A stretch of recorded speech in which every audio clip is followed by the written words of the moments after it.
1970년대에 시인과 촌장이라고 하는 남자 듀엣 가수가 있습니다. 그 중에 한 분이 하덕규 씨라고 지금은 집사님이 되셨고, 저희 교회에도 제가 알기로는 한 2번 정도 옛날에 오셔서 찬양 집회를 인도해 주신 기억이 나는데, 이분이 작사하시고 작곡하신 곡 가운데 자유라고 하는 그런 포크송이 있습니다. 가사를 보시면 껍질 속에 살고 있었네.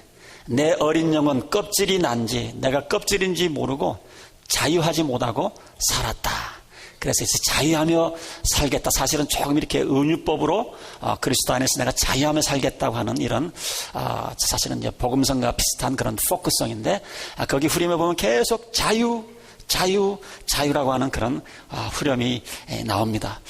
여러분, 신앙생활 잘 하시는 분들 가만 보시면요, 어딘지 모르게 그리스도 안에서 자유함이 있어요.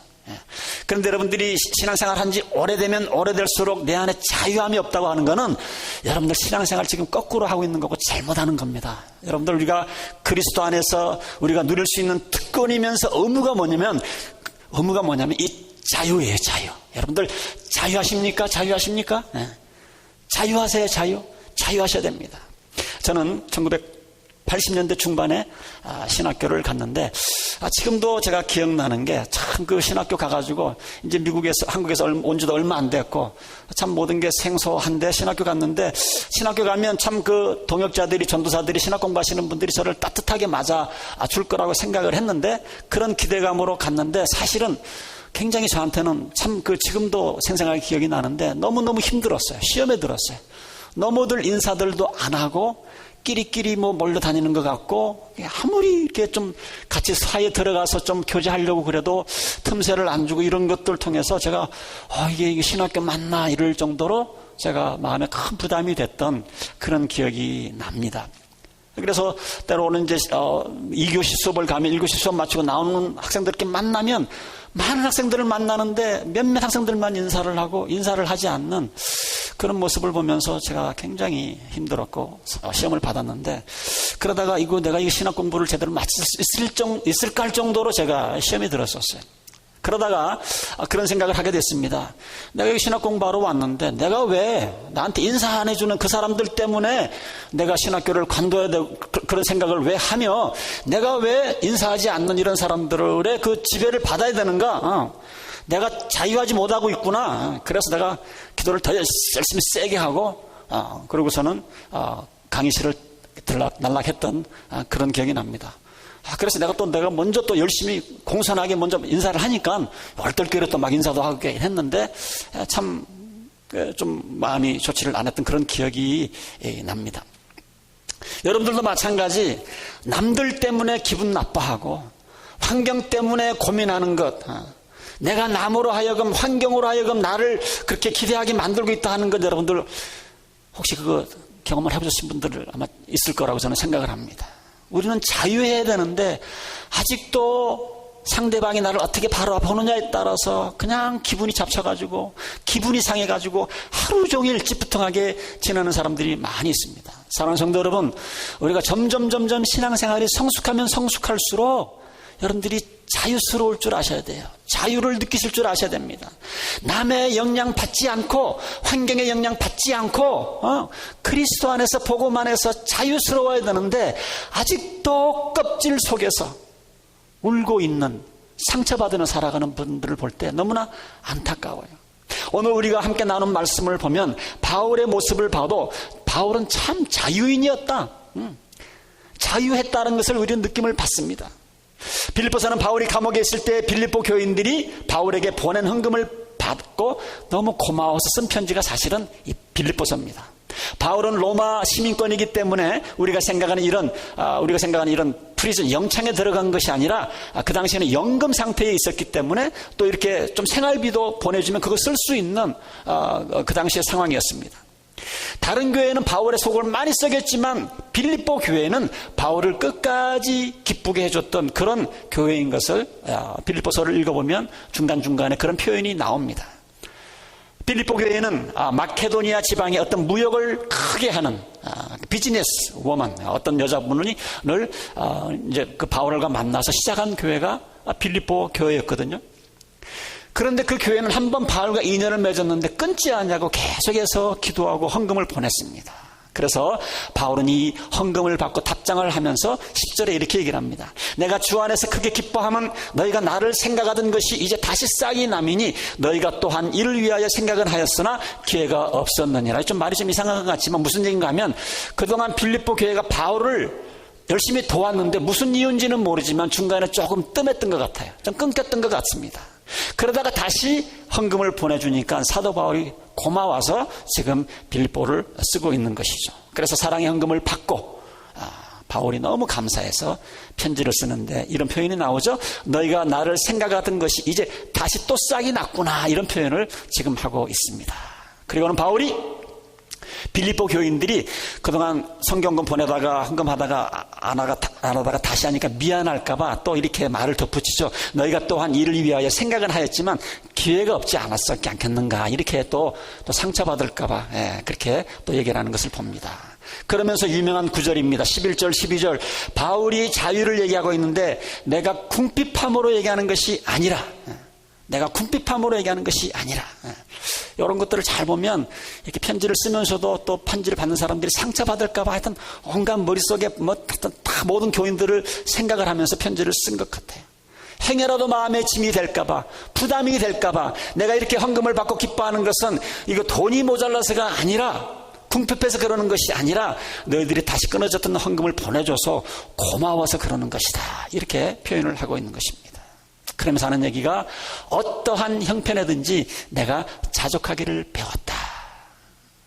여러분들의 헌금을 받고 내가 기뻐하는 것은 내가 궁핍해서가 아니라 나는 돈이 없어도 얼마든지 살 수 있다. 내가 어떠한 형편에든지 내가 자족하기를 배웠는데 12절에 내가 비천에 처할 줄도 알고 풍부에 처할 줄도 알아. 모든 일에 배부르며 배고픔과 풍부와 궁핍에도 일체의 비결을 배웠노라. 나는 돈이 있으면 있는 대로, 없으면 없는 대로 내가 자족하기를 배웠고 풍부와 궁핍해서 사는 법 일체의 비결을 배웠다. 그래서 내가 여러분의 헌금을 받고 이렇게 기뻐하는 것, 돈이 모자라서가 아니라 여러분들의 그 사랑과 염려가 다시 내 마음에 전달이 되어서 그러는 거다, 이런 얘기를 하고 있습니다. 여러분, 오늘 이 여기뿐만이 아니고 바울의 서신서를 보면 바울은 정말 물질에 있어서는 굉장히 자유했던 사람인 것을 보게 되어집니다. 우리는 사실 이렇게 물질에 자유하는 게 쉽지가 않습니다. 특별히 우리가 이 자본주의의 사회에서 살아가기 때문에 이 물질의 자유가 하는 게 쉽지가 않습니다. 그런데 우리가 기억해야 될 것은 뭐냐면 물질이 많으면 자유할 거라고 생각하는데 이거는 착각입니다. 우리가 많은 경우에 이번 우리가 기독교인들조차도 내가 물질이 좀 풍부하면 내가 자유할 수 있다고 생각을 하지만 여러분이 물질이 많아지면 많아질수록 욕심의 노예가 된다고 하는 것은 우리가 세상 뉴스를 통해서 조금만 봐도 깨달음이 오지 않습니까? 돈이 얼마 없을 때는 돈 벌어야 되겠다는 이런 욕망이 별로 없는 것 같은데 돈이 있으면, 돈이 생기면 그때부터 더 큰 욕심이 생기는 게 물질입니다. 여러분들 물질 대충 있는 거 감사하게 생각하시길 바랍니다. 물질 있는 사람들은요, 그 물질 때문에 자기들의 영혼을 말아먹는 그런 분들이 얼마나 많이 있습니까? 좋은 예로 우리가 주위에서 나는 이제 이만큼 벌었으니까 됐다, 이런 얘기 우리가 못 듣습니다. 내가 이만큼 벌었기 때문에 이제 돈 버는 방법도 알기 때문에 더 벌어야지. 이 버는 돈 어떻게 써야지는 상관이 없어요. 일단 돈 버는 데 목적이 있는 거예요. 우리가 돈이 없을 때는 거기에 맞추어 살고 그러지만 그러나 돈이 많아지면 살림이 늘어나기 때문에 모자라는 것은 항상 마찬가지입니다. 여러분들 그동안 미국 이민 생활 속에서 한 가지 여러분들 꼭 배워야 될 것, 지금쯤 배워야 되는 것은 뭡니까? 우리가 가난할 때, 모자랄 때 한 달에 100불, 200불인데 살림이 커지면 그때는 몇천 불씩 비게 되는 것을 우리가 느끼지 않습니까? 그러니까 돈이 많으면 많을수록 또 더 벌어야 된다고 하는 그런 압박감을 우리가 가지고 사는데 이게 바로 돈에 대한 욕심으로 변하게 되는 것입니다. 이제 안 벌으면 안 되는 거예요. 옛날에는 몇십 불, 몇백 불 그냥 넘어갈 수 있었는데 이제는 몇천 불이에요. 몇만 불입니다. 이거 내지 못하면 집 차압당하고.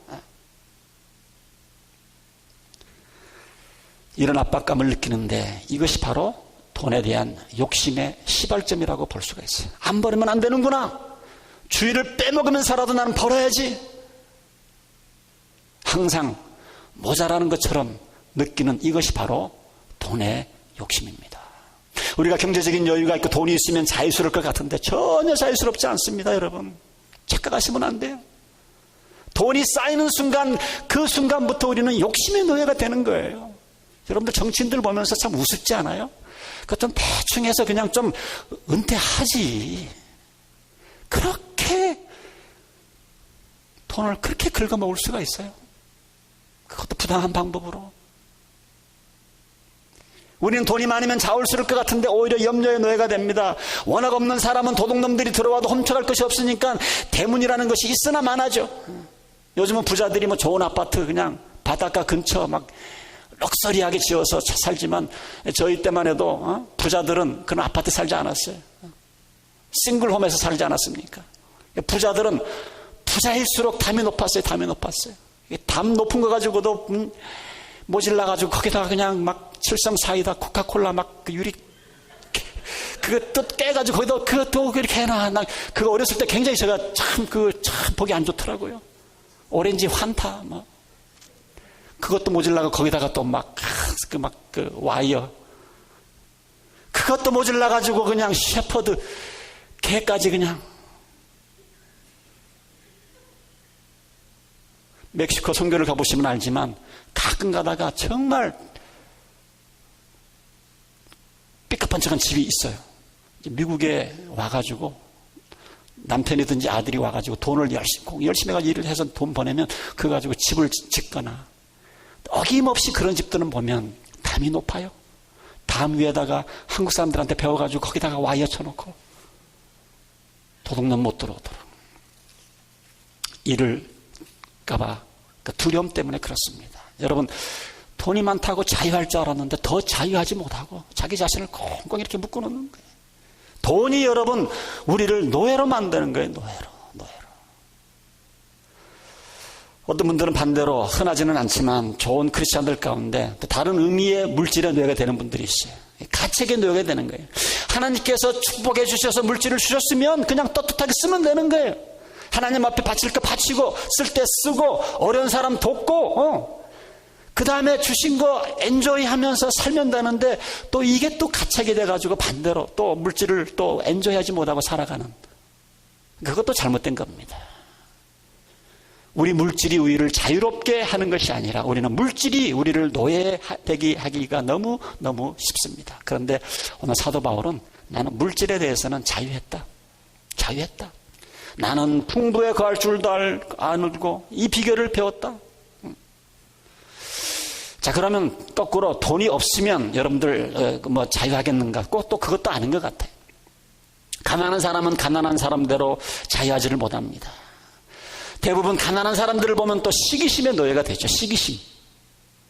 내가 못 가진 것을 남이 가졌을 때에 뭔가 속이 불끈불끈하는 무엇이 있어요.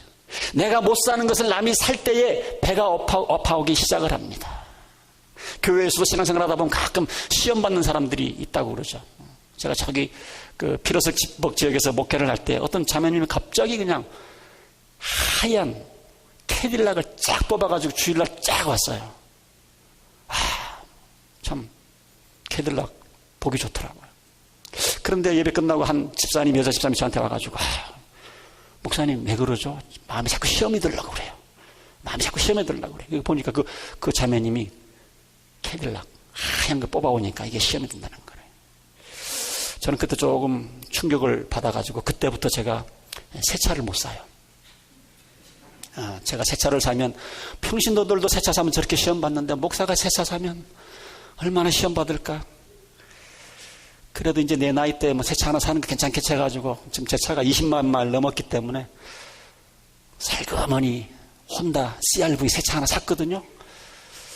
그런데 영영 누가 자꾸 내 뒤에서 뭐 얘기하는 것 같아가지고 그 차를 제 딸내미한테 줘버렸어요. 그리고 다시 20만 마일 넘는 차를 지금 끌고 다닙니다. 여러분, 우리가 시험을 받는다 가만 생각을 해보니까 결국은 질투가 난다는 얘기 아닙니까? 질투. 시기심이나 질투를 고상한 말을 갖다 붙이지만 사실은 시기심이 난다는 뜻 아닙니까? 우리가 물질이 없으면 시기심의 노예가 됩니다. 시험의 노예가 되는 거예요. 물질이 없으면 원망의 노예가 됩니다. 나를 공부 안 시킨 부모님 원망스럽고, 돈 좀 시원시원하게 벌어오지 못하는 남편도 원망스럽고, 미국에 살면 아내들도 일을 해야 되는데 그냥 집에만 있겠다고 하는 아내를 보면서 원망스럽고, 돈 많은 사람은 돈 벌고 없는 사람은 가난해야 되는 사회도 원망스럽고, 그러다가 한 걸음 더 나가서 하나님도 원망스럽고. 그래서 물질이 없어도 자유하느냐? 그것은 아닌 것 같아요. 원망의 노예가 되기가 쉽습니다. 자, 그런데 바울은 이걸 다 초월했다는 거예요. 바울은 이것을 다 초월했다는 거예요. 하나님께서 물질의 풍요를 주시면 감사하고 더 있어야 된다고 우기지도 않고, 그러나 가책도 없이 하나님께서 주신 풍요를 즐길 수도 있고, 또 없으면 없는 대로 허리띠를 졸라매고 없는 대로 살 수 있는 이런 자유함을 느끼며 살아간다는 거예요. 사랑하는 성도 여러분, 우리가 신앙생활 하면 할수록 우리가 자유스러워야 돼요. 자유라고 하는 것은 우리의 특권이면서 책임입니다. 우리는 메인 것에 있으면 안 돼요. 자, 그러면 바울은 어떻게 해서 이렇게 자유함이 있었는가? 13절에 보니까 내게 능력 주시는 자 안에서 내가 모든 것을 할 수 있느니라. 여러분, 사실 이 구절, 이게 하나만 예인데요, 이런 예가 많습니다. 우리 한국 사람들이 가장 이 말씀을 잘못 받아들여요. 근데 이 말씀을 우리가 전후를 살펴보면, 내게 능력 주시지 않으시 내가 모든 것을 할 수 있느니라, 그 뜻은 뭡니까? 내가 가난할 수도 있다라는 거예요. 부자 될 수도 있지만 가난할 수도 있다라는 거예요. 그래서 우리 성경을 해석할 때는 항상 문맥, in context에서 우리가 성경을 우리가 이해하지 않으면 이단으로 빠지기 쉽고요, 잘못된 신앙을 우리가 가질 수밖에 없습니다. 여기서 모든 것이라고 하는 것은 무엇이든지가 아니라 가난에도 거할 수 있고 풍요에도 거할 수 있고 자유할 수 있는, 모든 자유할 수 있는 능력을 가졌노라, 이렇게 얘기를 하고 있는 겁니다. 예수님께서 이 땅에 오신 목적은 뭐냐면 우리들에게 죄에서의 자유, 물질에서의 자유, 우리들에게 이 자유를 주시기 위해서 이 땅에 오셨다고 말씀을 하셨어요. 매이지 않는 겁니다. 구속되지 않는 거예요. 그런데 신앙생활 하면 할수록 어떤 분들은 자꾸 자신을 이렇게 올가매는 사람들이 있어요. 자기 자신도 얼마나 힘들고 그걸 바라보는 제3자도 얼마나 힘들겠습니까? 여러분들 우리 주위에 가만 보세요. 신앙생활 정말 잘하시는 분들은 보면요, 조연해요. 자유할 줄 알아요. 웬만한 것에 그렇게 이렇게 시험 들거나 그러지 않습니다. 매이지 않아요. 이런 능력을 하나님께서 우리에게 부어주셔서 우리 안에 성령께서 계셔서 우리를 점점 자유스럽게 만들어주는 겁니다. 그런데 여러분, 오늘 사도 바울이 재밌는 얘기를 했는데 이게 하루아침에 되지 않는다는 겁니다. 11절 12절에 보면, 맨 끝에 보면 배웠노라, I have learned. 배웠노라. 내가 궁핍함으로 말하는 것이 아니라 어떠한 형편이든지 나는 자족하기를 배웠노니, I have learned. 내가 비천에 처할 줄도 알고 풍부에 처할 줄도 알아. 모든 일에 배부르며 모든 일 곧 배부름과 배고픔과 풍부와 궁핍에도 처할 줄을 일체의 비결을 I have learned. 배웠노라. So you gotta learn. 우리가 주 안에서 자유하는 것 저절로 배우는 것 아닙니다. 배우셔야 돼요. 배워가는 과정입니다. 배워가는 과정이기 때문에 하루아침에 되지 않는다는 것이죠. 반복하고 연습하고 그러나 한 가지 틀림없는 것은 우리가 자유하는 것이 우리를 향하신 하나님의 뜻이고, 우리가 자유하는 것은 우리의 특권이고 책임이에요. 책임. 어떤 분들은 막 거꾸로 그냥 올가매고 또 다른 사람도 막 올가매고, 여러분 이거 하나님 잘못 믿는 겁니다. 자, 그럼 우리가 어떻게 해야 자유하느냐? 짤막하게 3가지 말씀드립니다. 첫 번째로, 여러분들이 자유하려고 하는 그런 의지가 먼저 있어야 됩니다. 어떤 분들은 내가 자유하면 꼭 죄 짓는 것처럼 생각을 하는데 아니에요. 먼저 내가 자유하려고 하는 그런 의지가 있으셔야 돼요. 우리가 정말 자유하기를 원하면 내가 남의 말에 기분 나쁘고 남 때문에 디프레션 되고 사회 환경을 원망하며 사는 것이 내가 바로 다른 사람과 환경의 지배를 받는다는 것을 깨달으셔야 돼요. 왜 인생을 그렇게 삽니까? 내 인생 내가 자유를 가지고 당차게 살아야지 왜 이웃 사람들의 그런 영향을 받으면서 환경의 영향을 받으면서 살아갈 이유가 어디에 있어요? 나는 무슨 일이 생겨도 자유할 것이다라고 하는 이런 의지가 필요합니다. 여러분들 한번 상상 한번 해보시길 바랍니다. 우리 자매님들 특별히 외모에 관심이 많은데 요즘 뭐 남자들도 외모에 관심이 많지만 여러분들 자매님들 누가 와가지고 당신 못생겼다 이렇게 말하면 기분 나쁘죠. 그런데 못생겼다 말은 안 하고 속으로만 생각하고 있으면 여러분 기분 나빠 안 나빠요? 기분 안 나쁘잖아요. 그런데 그게 뭐가 다릅니까? 속으로 못생겼다고 생각만 하고 있는 거랑 못생겼다고 얘기하는 거하고 제가 보기에는 못생긴 거는 못생긴 것 같아요. 별 차이가 없는 것 같습니다. 자, 그런데 이 사람 참 못생겼다고 하고 가만히 있으면 괜찮고 못생겼다고 얘기하면 그냥 싹 기분이 잡쳐가지고 여러분 이게 바로 남에게 지배를 받는 거예요. 왜 그렇게 사십니까? 우리는 자유해야겠다는 의지가 있어야 돼요. 어떤 분들은 그래요. 누가 나를 굉장히 화나게 만들었다고. 이것도 여러분들 참 어리석은 얘기입니다. 내가 화를 낸 거지 왜 그 사람이 여러분들을 화내게 했겠어요? 물론 좀 그럴 수도 있겠죠. 그러나 내가 먼저 화를 안 내기로 결심하면 화를 안 낼 수 있는데 저분이 자꾸 나를 그 디프레스 시킨다고 그러는데 누가 디프레스를 시킵니까? 내가 디프레스 받기로 결정을 하니까 디프레스 받는 것 아닙니까? 우리는 자유해야 돼요. 남이 나를 화나게 만드는 것이 아니라 내가 화를 지금 내고 있는 거예요. 어떤 분들은 신문 읽다가도 화를 내. 신문 읽다가도. 신문이 뭐가 죄가 있다고. 여러분들 자유해야 됩니다. 이제 더 이상 사람 탓하지 마세요. 오늘도 일주일에 한 번씩 모여서 예배 드리는데 어떤 사람 그냥 인사도 제대로 안 하고 쓱 지나가는 사람 있을 거예요. 기분 나빠하지 마세요. 뭔가 바빠서 그냥 모르고 지나간 거거든요. 왜 그 사람 때문에 일주일 내내 기뻐야 기분 나빠해야 될 이유가 뭐가 있습니까? 그래서 여러분 하나님께서는 우리를 자유스럽게 만들어 주셨고 우리는 자유스러워야 합니다. 자유 자유 자유 자유하세요. 자유. 두 번째로 우리가 자유하기 위해서 우리가 그 해결하려고 하는 그런 의지도 필요합니다. 해결하려고 하는 그런 의지. 나에게 염려가 닥치고 근심이 닥칠 때에 큰일 났다 염려하고 걱정하고 잠 못 자고 디프레션 하지 마시고 그 상황 가운데 내가 할 수 있는 것만 찾아서 하면 되는 거예요. 제가 신학교 있을 때 참 상담 한 클래스 딱 했는데 거기서 제가 진짜 정말 좋은 거 배웠어요. 제가 늘 말씀드리지만 하여튼 이마가 좁아서 그런지 저는 근심을 참 많이 하는 사람인데 제가 근심이 막 쫓아오면 제가 하얀 백지를 쫙 꺼내놓습니다. 반을 쫙 그어놓고 한쪽은 내가 지금 염려해야 되는 거하고 한쪽은 염려하지 말아야 되는 거 다 이렇게 해놨습니다. 그리고 내가 해결해야 될 것들은 하고 해결하지 않아야 될 것은 안 될 건 그냥 맡겨놓고 우리가 많은 경우에 이런 작업이 안 하면 한 20, 30%의 그 염려가요 7, 80%의 자유를 여러분들 뺏어갑니다. 한번 실질적으로 한번 종이에다 써놓고 보면 내가 염려할 거는 20, 30%밖에 안 되는구나. 그런데 그 20, 30% 때문에 7, 80%의 삶이 다 망가지는 그런 분들을 제가 봐요. 그래서 내가 할 수 있는 것은 내가 하고 내가 할 수 없는 것은 어떻게 해요? 그 다음에 이제 기도하는 거죠. 그건 하나님한테 맡기는 거죠. 내가 어떻게 하겠어요? 이런 것들도 우리 하루아침에 되는 것이 아니고 이것도 배워야 된다는 겁니다. 배워야 된다는 거예요. 나에게 지금 염려를 심어주고 분노를 심어주고 나를 디프레션 시키는 이런 것 환경 가운데 끌려다니지 아니하고 내가 할 수 있는 것 하고 할 수 없는 거는 I'm sorry. 그 다음에 기도 제목으로 만들어서 하나님 앞에 올려드리고 어떤 분이 저에게 조금 오해할 것 같으면 이것도 저 사람이 나 오해하나 그러지 마시고 전 두 가지 방법을 씁니다.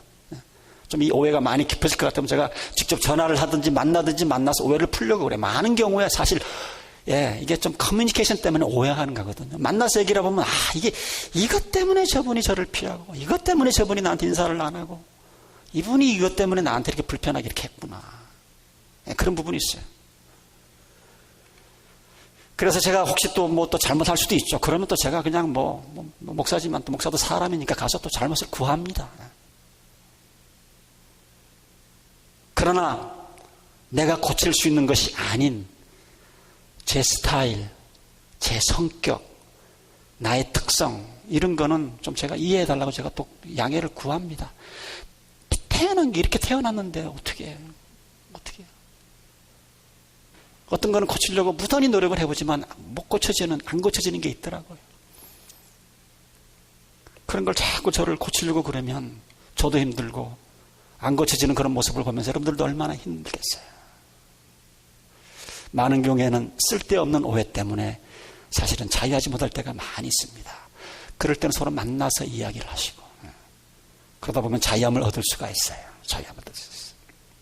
마지막 우리가 정말 성숙한 크리스찬들은 자유한다고 그러는데 어떻게 해야 내가 자유함을 얻을 수 있는가?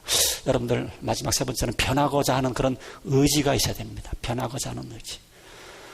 요즘 우리 기독교인들에게 가장 약점이 이 의지에 기독교인들이 없는 거예요. 의지에. 이 감정에만 휩쓸려서 쫓아다니지 결정하고 그 결정한 대로 쫓아가려고 하는 이런 의지력이 너무너무 약하기 때문에 세상 사람들로부터 요구도 먹는 게 바로 그 부분 아닙니까? 은혜는 혼자 다 받은 것처럼 예배는 혼자 다 드린 것처럼 해놓고서 나오면 의지력이 없어요. 옛날처럼 똑같이 살아요. 그러니까 예수 믿는 사람들이 저 모양 저 꼴인가? 우리가 정말 자유하려고 그러면 변화하려고 하는 이런 의지가 있어야 됩니다. 노예는 환경이나 딴 사람의 지배를 받습니다. 그러나 자유하는 사람은 환경을 개척해 나가지 않습니까? 환경을 바꾸는 것이 아니라 자유자의 특권입니다. 그런데 바꿀 수 있는 환경이 마땅치 않습니다. 사실은 외부적인 조건은 우리가 바꿀 도리가 없어요. 지금 경기가 좀 많이 좋아졌다고 그러지만 아직도 우리 한인 이민자들이 관련된 그런 것에는 아직도 이 불경기 여전합니다. 그런데 이것이 내가 혼자 어떻게 된다고 해결되는 문제가 아닙니다. 이거는 내가 영향을 미칠 수 있는 영향과 밖에 있어요. 내 주위에 있는 사람들 나를 화나게 만들고 나를 업셋하게 만드는 이런 분들도 사실은 제일 바꾸기 힘듭니다. 바꿀 수가 있는 것이 하나 있는데 그것이 뭐냐면 나예요. 내가 자유스럽게 컨트롤할 수 있는 것이 환경도 아니고 다른 사람도 아니고 결국은 나입니다. 그런데 재밌는 것은요, 내가 나 자신을 변화시킬 때에 우리 주위에 있는 사람이 변화가 오고 환경이 변화가 오는 것을 우리는 체험을 합니다. 제가 서두에 신학교에 처음 들어가서 다른 신학생들한테 전도사님들을 통해서 얼마나 시험을 많이 받았다 그랬지 않습니까? 기도만 한 것이 아니에요. 제가 꼭 클래스 나갈 때마다 화장실에 가서 거울을 항상 봤어요. 거울을 보니까 평상시 아무 생각 없이 어떤 모습일까 거울을 쫙 보니까 진짜 인사 안 하게 생겼더라고요. 생기기는 잘생겼는데 하여튼 인사 안 하게 생겼어. 막 생겼어. 그래서 그때부터 제가 인상을 바꾸려고 거울을 보면서 한 5분 정도. 사실은 저도요, 이게 지금까지도 한국 사람들 이게 그렇게 얼굴 변화되는 게 쉽지 않습니다. 저는 꼭 예배 오기 전에 기도하면서 거울 앞에서 여러 가지 표정을 지으면서 기도하면서 그러면서 올라와요. 그런데도 이 모양인데 하여튼 여러분들 이해해 주시고요. 내가 바뀌어야 됩니다. 나 자신을 바꾸면 내 주위 사람들이 바뀌어요. 제가 어느 매니지먼트 책을 읽다가 정말 바로 이거다 하는 그런 내용을 접했는데 내용은 이렇습니다. 59살 된 어떤 사장님이 계신데 이 사장님이 너무 스마트한 거예요. 너무 똑똑한 거예요. 실력도 있고 추진력도 있고 사장이니까 창의력도 있고 통찰력도 있고 그래서 비즈니스를 어떻게 하면 되겠다 이래가지고 그래서 하는데 그런데 같이 주위에 있는 사람들이 따라오지를 못하는 거예요. 이 사장의 머리를 사장의 그 비전을 따라오지를 못하는 거예요. 그래서 그러니까 뭐 맨날 막 이거 하라고 지적을 이렇게 뭐 시킬 수밖에 없는 거죠. 그런데 어느 정도 이제 고급 경영인이 될 것 같으면 자기 의견도 이래야 되는데 맨날 거기는 회사가 그 사장 뺏거나 다 그냥 시키는 대로 뭐 하인처럼 일을 합니다. 그러니까 그 밑에 있는 부장들이, 회사원들이 뭐 불평이 이만저만이 아닙니다. 59살이니까 은퇴하려면 아직 한 65세 은퇴하면 한 6년을 더 기다려야 되는데 6년을 어떻게 기다릴 거냐 막 모이기만 하면 막 불평을 하는 거예요. 어떤 사람은 한 3개월, 4개월 리서치를 해가지고 이건 좋은 프로젝트다 해가지고 사장한테 갖다 줬더니 이런 지하에 이게 뭐냐고. 이게 뭐냐고. 딱 무시해버립니다. 속상하죠. 자존심 상하죠. 언제 저 사람이 은퇴할 것인가. 그런데 그 와중에도 딱 한 사람, 이분이 그런 생각을 합니다. 내가 자꾸만 이 회사에 몸담고 있는 동안에 그 사장을 불평할 것이 아니라 한번 내 자신을 한번 바꿔보자. 가만히 보니까 사장 쪽으로 볼 때는 어떤 비즈니스를 할 때에 사장이기 때문에 밑에 사람들이 못 보는 뭐가 있는 것 같은데 내가 그걸 한번 보려고 노력을 한번 해보자. 그래서 자꾸 내가 사장의 관점에서 한번 회사를 내가 한번 운영을 어떻게 해야 되나 한번 생각을 해봤다는 거예요. 그런데 사장이 생각하는 그 생각이 계획이 보이더라는 겁니다. 그래서 보고서를 작성을 할 때도 사장이 원하는 방법대로 보고서를 작성해서 올렸더니 사장이 너무 좋아하는 거예요. 그러더니 보고서를 제출하면 이렇게 하라고, 계획안을 제출하면 이렇게 하라고 그러면서 막 이 사람을 막 칭찬을 합니다. 그랬더니 다른 사람들이 깜짝 놀라죠. 사장이 이때까지 그 밑에 있는 사람들 한 번도 칭찬해 본 적이 없는데 지금 이 사람을 칭찬을 하고 있습니다. 이 사람은 계속해서 더욱더 이 사장이 원하는 그런 것에 포커스를 맞추어 갑니다. 그러니까 그 다음부터는 사장이요, 다른 사람은 상의 안 하고 꼭 이 사람하고 상의를 합니다. 다른 사람들에게는 막 이렇게 시키고 하는 이 사람한테는 What is your opinion? 당신 생각은 어떠냐? 아무도 컨트롤할 수 없었던 이 사장, 독재자처럼 보일 수밖에 없는 이 사장을 나쁘게 인간적으로 표현하면 이분을 지금 이 사장을 자기 손아귀에 집어넣은 겁니다. 어떻게 해서 이런 일이 생겼습니까? 사장을 변화시키려고 하지 아니하고 자기 자신이 먼저 변하려고 노력을 한 겁니다. 자기 자신이 먼저 변하려고 노력을 한 거예요. 사랑하는 성도 여러분, 우리가 신앙생활을 하면 할수록 여러분들 정말 자유해야 되는데 자유한다고 찾는 것만이 아니라 우리가 환경을 개척을 해야 되는데, 그러나 환경을 개척해 가는 길은 남을 바꾸려 하는 데 있지 아니하고 조건을 바꾸려 하는 데 있지 아니하고 내가 바꾸면 되는 거예요. 내가 바꾸면 되는 거예요. 갈라디아서 5장 22절 23절 성령의 9가지 열매, 사랑과 희락과 화평과 오래 참음과 자비와 양선과 충성과 온유와 절제, 이런 열매를 맺기를 원하는 분이라고 그런다면 다른 사람 보지 마시고 내 자신이 먼저 그렇게 한번 살아가려고 노력을 해보면 내 주위 사람들이 그런 모습으로 변화되는 것을 여러분들이 경험을 하게 됩니다. 그래서 여러분들, 나는 남편 복이 왜 이렇게 없는지 모르겠어. 남편이 좀 사랑을 해줬으면 하는 이런 소원을 갖고 계신 분들, 남편을 사랑하는 사람으로 만들려고 하지 마시고 사랑받는 부인이 먼저 되시기를 주님의 이름으로 부탁을 드립니다. 내가 봐도 사랑 못 받는 그런 꼴이야. 먼저 사랑받는 아내가 되려고, 남편이 좋아하는 게 뭔지 좀 내 자신을 좀 바꾸려고 노력을 해야 되지 않겠어요? 부인이 항상 나를 무시하는 것 같고 존경하지 않는 것 같은 이런 느낌 가운데 사시는 남편들 계시면 그동안 여러분들 하신 얘기가 뭐예요? 너 남편 좀 존경 한번 해봐라 그러지 마시고 먼저 존경받을 수 있는 남편이 돼야죠. 왜 존경을 왜 안 하겠어요? 나는 미국에서 배운 것이 없어서 지금까지 사는 것이 힘들다 그러시는 분들, 미국에 여러분들 얼마나 가르쳐 주려고 하는 그 단체가 많은지 모릅니다. 기술을 배우세요. 아직도 안 늦습니다. 이제 80, 90을 살아가는데 지금도 늦지 않습니다. 배우세요. 배우시면 됩니다. 내가 바꿀 수 있는 것은 나밖에 없습니다. 그러나 내가 나를 바꿀 때에 내 주위 사람이 변하고 내가 나를 바꿀 때에 환경의 변화가 그때서 옵니다. 그때서 오는 거예요. 바울은 내게 능력 주시는 자 안에서 내가 모든 것을 할 수 있느니라. 그런데 성령을 안에 모시지 못하신 분들은 이게 어렵습니다. 어렵습니다. 한계가 있어요. 한계가 있습니다. 이렇게 하면 좋다는 것을 알지만 이렇게 할 수 있는 능력이 없습니다. 제일 좋은 예가 뭐 술이나 담배나 마약과 노름에 중독된 사람들, 힘듭니다. 이 사람들은 여기에서 벗어나야 되는 건 알지만 소원을 하지만, 특별히 노름벽에 참 진짜 무서운 게 노름이더라고요. 저는 마약이 제일 무서운 줄 알았더니 마약보다 더 무서운 게 노름이에요. 노름. 자기 부인 앞에서 노름 안 하겠다고 손가락 자른 사람들을 봤어요. 그런데 또 가더라고. 노름장 얼씬도 하지 마세요. 그냥.